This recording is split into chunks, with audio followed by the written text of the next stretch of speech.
Hello dunia, welcome to Cerita Senja, kisah manusia lintas zaman dan tempat. Are you ready?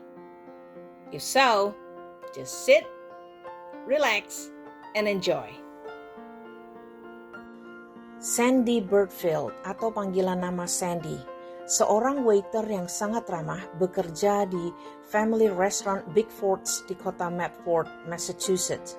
Ia telah bekerja di situ sejak tahun 1988. Juga bekerja pada sore hari di Josie's Place Bar. Sandy tinggal di kota Everett, Massachusetts. Adalah seorang pria bernama Stephen Caruso, seorang handyman yang dipekerjakan di Bickford's Restaurant pada saat ada alat-alat yang rusak ataupun kerusakan lainnya di restoran. Stephen Caruso tidak pernah menikah. Ia berusia 44 tahun dan tinggal dengan ibunya. Setiap pagi, Stephen datang ke restoran hanya untuk memesan kopi atau sarapan ringan.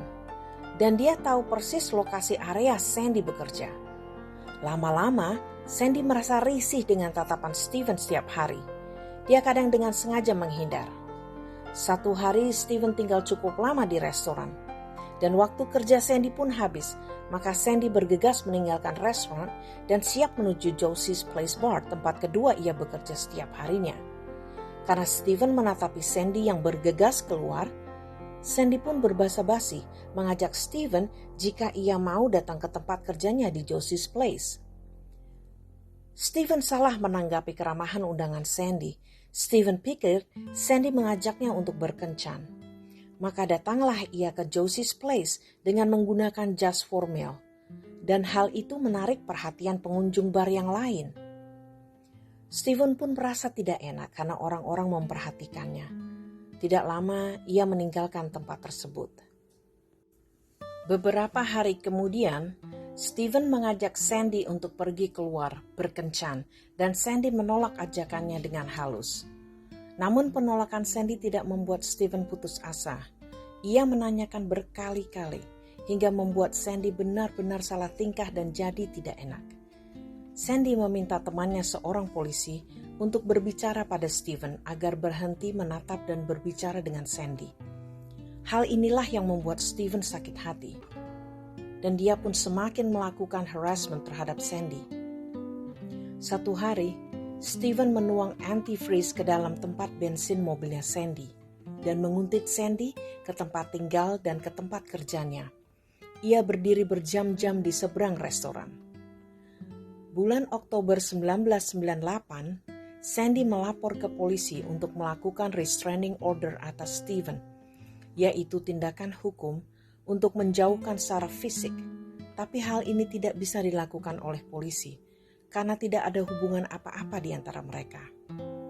Namun perintah untuk Stephen menjauhi tempat tinggal Sandy dan tempat kerjanya dikeluarkan oleh polisi.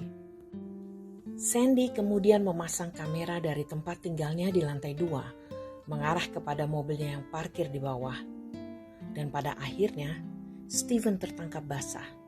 Dengan rekaman video, Sandy datang ke kantor polisi melapor dan menyerahkan videonya sebagai barang bukti. Di mana saat malam hari, Stephen menusuk ban-ban mobil Sandy dengan pisau. Dia tidak saja telah melanggar perintah untuk menjauhi tempat tinggal Sandy, namun juga telah melakukan tindak kejahatan merusak barang kepemilikan orang lain. Stephen Caruso masuk penjara selama 6 bulan sejak bulan Mei 1999 dan Sandy merasa sangat lega. Setelah Stephen Caruso keluar dari penjara, Sandy mulai was-was.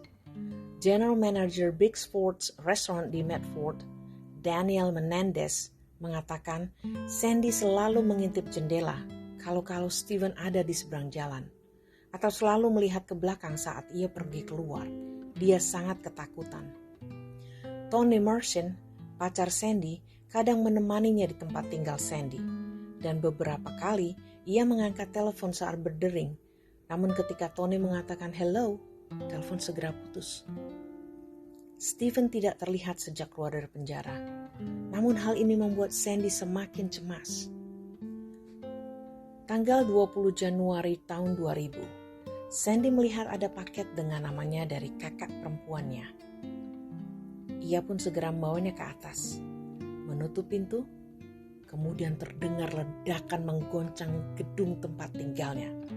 Pemilik gedung di bawah segera lari ke lantai 2 tempat tinggal Sandy. Mereka mencium bau bubuk senjata dan membuka pintu depan. Terlihatlah ruangan yang porak-poranda. Darah dan daging manusia di langit-langit rumah dan dinding. Dan mereka melihat tubuh Sandy yang sangat parah terluka. Dan diam saat mereka memanggil namanya. Segeralah mereka menelpon 911. Polisi dan ambulans pun datang dengan cepat. Namun Sandy tidak dapat diselamatkan lagi. Polisi yang mengetahui kasus Sandy dan Steven segera mencari Steven.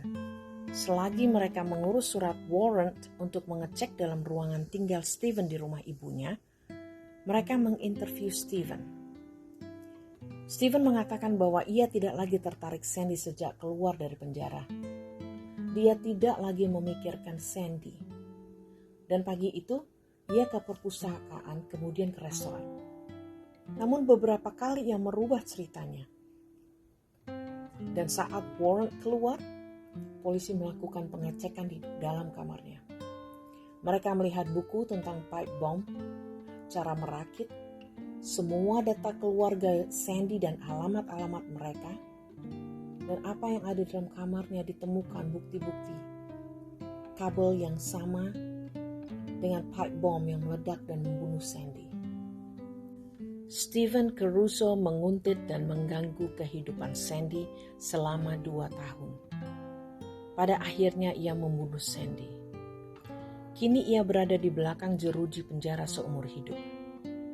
Sandy dikenal sebagai seorang yang sangat ramah, berteman dengan siapa saja. Ia sering mentraktir para homeless dengan membayar makanan mereka di tempat ia bekerja. Keluarga dan teman-teman Sandy berusaha merubah hukum atas kejadian tragis Sandy.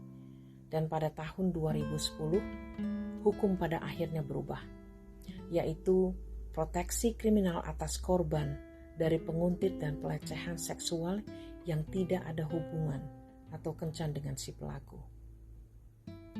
Rest in peace, Sandy Burfield. Thank you for watching. Jangan lupa untuk like, subscribe, and share. Sampai jumpa di kisah berikutnya.